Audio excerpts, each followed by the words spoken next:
The markets are shut. The ticker has gone quiet. For the first time in several days, silver is not moving at all. The price is locked at $71.91. Most people see this pause and feel calm. They assume the battle is finished for the week. They think they can unwind, pour a drink, enjoy the holidays, and come back in January. But experienced traders see something very different. This silence is not safety. It is the warning sign before the most unstable stretch of the entire year. We are stepping into what Wall Street quietly calls Ghost Week. This is the 7-day window between Christmas Eve and New Year's Day. It's when senior risk managers, hedge fund leaders, and central bankers disappear. They leave for Aspen, they fly to St. Bart's, and they leave behind a multi-trillion-dollar financial system. What's left running the market are algorithms and junior traders. That combination creates a dangerous setup. Liquidity dries up. In a normal environment, it takes billions of dollars to move silver by $1. During Ghost Week, it may only take a few million. In this urgent holiday update, I'm going to explain why the next 7 days could deliver the most violent price swings of the entire year. I'll show you why holding $71.91 into this vacuum is both a win and a serious risk. And I'll give you a survival guide for trading when Wall Street effectively goes dark. The adults have left the room. The machines are now in control. Let's talk about Ghost Week. First, let's look at where we closed. We ended the week at $71.91. Silver was up more than $1 on the day and strongly higher on the week. From a technical perspective, this was near perfect. The breakout held. We did not collapse back to $65. But look closely at the final trading hours. Price pulled back from the high of $72.42. Why did that happen? Because traders were cleaning up positions. Nobody wants to take big risks on Christmas Eve. Smart money locked in some profits and covered holiday expenses. That's normal. That's healthy. But it leaves us in a fragile spot. We are sitting just under all-time highs. At the top of the mountain, the air is thin. A small push can send you sliding down fast or launch you higher just as quickly. The market is tightly coiled. That is stored energy. And starting tomorrow morning when futures reopen for a half-day session, that energy has to release. The problem is there are no humans left to guide it.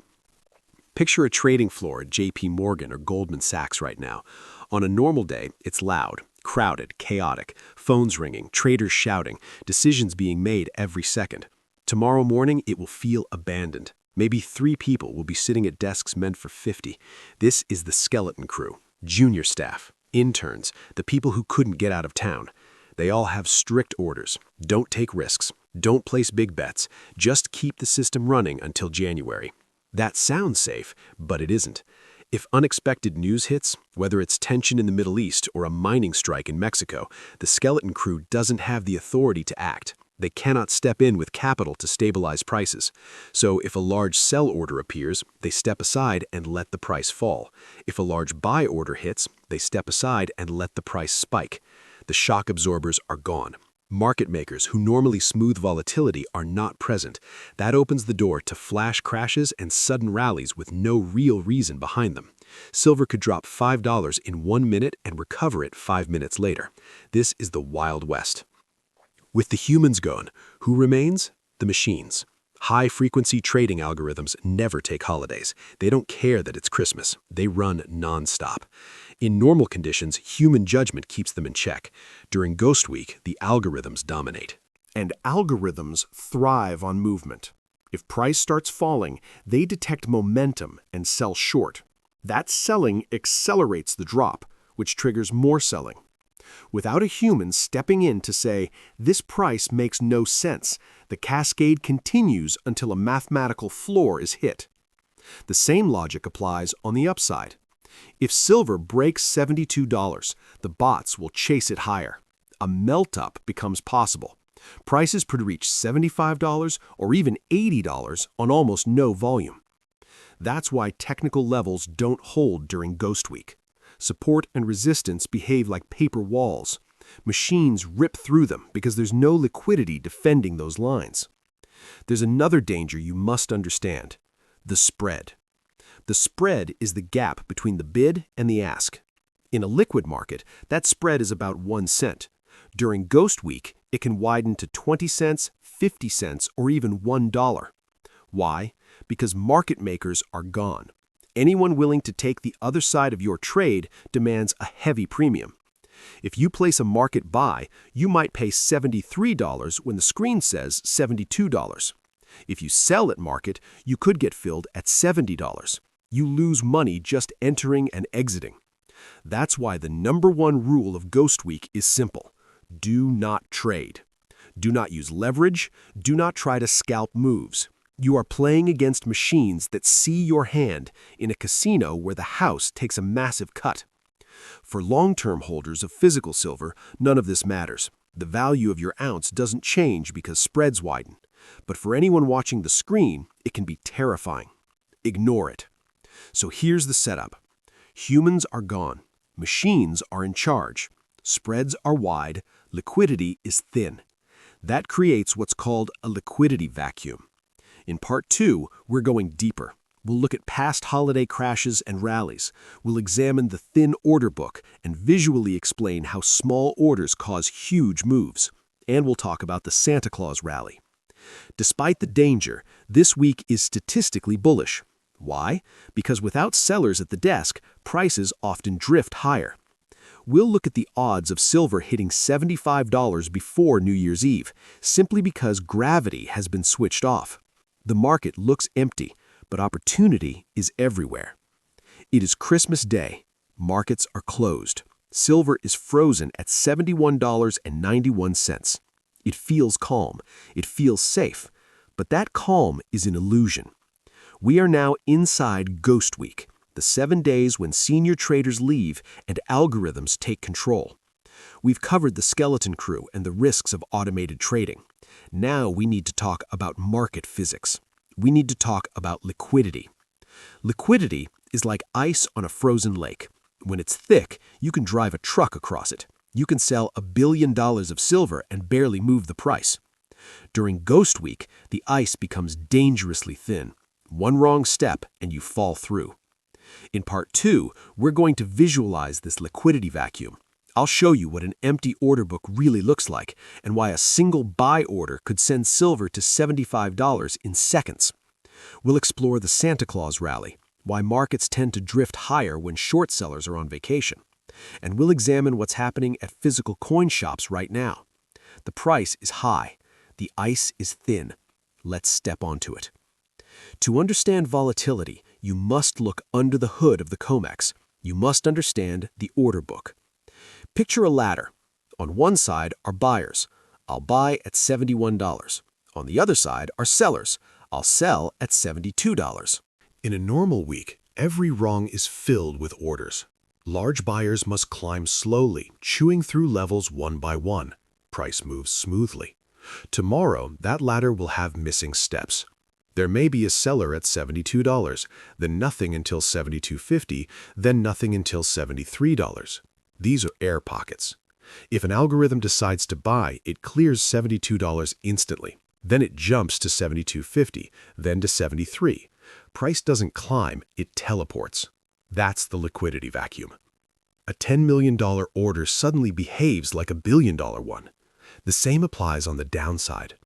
Right now, momentum points higher. The easiest path is up. The vacuum is pulling price skyward. This is where the Santa Claus rally comes in. Historically, markets tend to rise during the last 5 trading days of the year and the first 2 of the next. This isn't magic, it's psychology. Short sellers don't want stress during the holidays. They close positions before Christmas. They flatten their books. Remove the sellers and what remains? Buyers, passive inflows, long-term holders. That creates drift. Without banks actively pushing prices down, the market floats higher, slowly, steadily. 71.91, 72.10, 72.30. No headlines required. This drift can push silver through major resistance levels without any news at all. By New Year's Eve, $75 is entirely possible simply because the bears left town. But here's the warning. Thin markets are fragile. We've seen flash crashes during this week before. A typo, a fat finger trade, a predatory algorithm. In thin conditions, a small mistake can crash price by $2 instantly. Stops get triggered, positions get wiped out. Then price rebounds 5 minutes later. That's why I said earlier, do not trade. Do not place stop-loss orders during Ghost Week. Machines hunt them. If you own physical metal, a flash crash is meaningless. It's just noise. If you trade paper, it can be fatal. Now let's look at the physical market. Today, Christmas Day, the shutdown is complete. I checked the 5 largest U.S. bullion dealers this morning. Their websites are live, but look at the prices. Premiums have expanded again. To buy a Silver Eagle today, you're paying close to $90. Why? Because dealers are afraid of a gap higher when markets reopen tomorrow. So they raise premiums. They're effectively saying, come back in January. This confirms the shortage. In normal conditions, dealers compete for your business. In shortages, they hide. The real price of silver isn't $71.91. It's whatever you must pay to get it. And that number is moving toward 3 digits. The order book is hollow. Shorts are gone. Dealers are defensive. We're drifting toward the new year. But what happens on December 31st at midnight? January begins. And January is not Ghost Week. January is a tsunami. In Part 3, we'll break down the January effect. We'll explain why billions of dollars are waiting to enter on January 2nd. We'll examine pension fund mandates and show what happens when institutional buying hits a holiday-themed market. The drift is gentle. The explosion comes next. Right now, silver is holding $71.91. Desks are empty. Volume is low. Risk is high. But the calendar keeps moving. In less than 7 days, 2025 ends and 2026 begins. To most people, that's just a date change. To the financial system, it's a reset. Trillions of dollars are waiting for the starting gun. In Part 3, we'll explain why the first week of January is historically explosive for precious metals. We'll cover forced rebalancing and why silver, the top performer of 2025, must be bought. Ghost Week is the pause. January is the surge. Let's follow the money.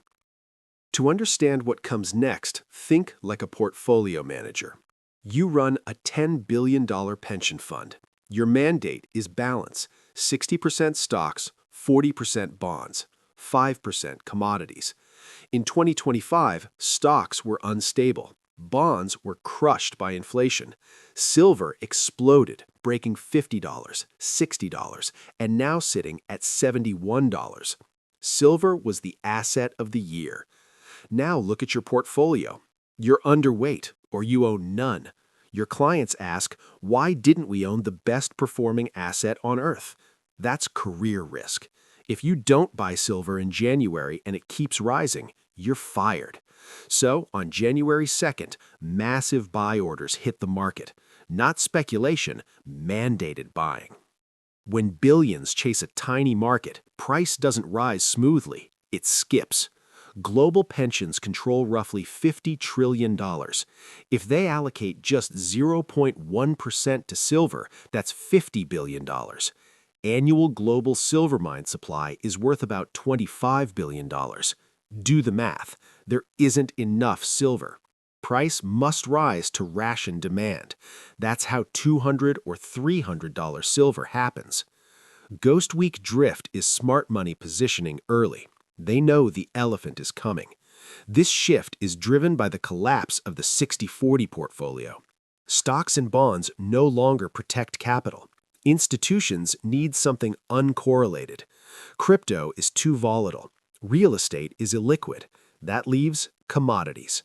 And within commodities, silver is both industrial and monetary. In 2026, this becomes structural. Buying won't stop after January. It becomes permanent. Monthly inflows, year after year. Volatility fades. The floor keeps rising. Right now, volume is low. But on January 2nd, everything turns back on. High-frequency traders return. Bank desks reopen. High volume meets tight supply. That is the most bullish signal possible. Ghost Week might take silver to $73 or $74. January volume could push it past $80 in days.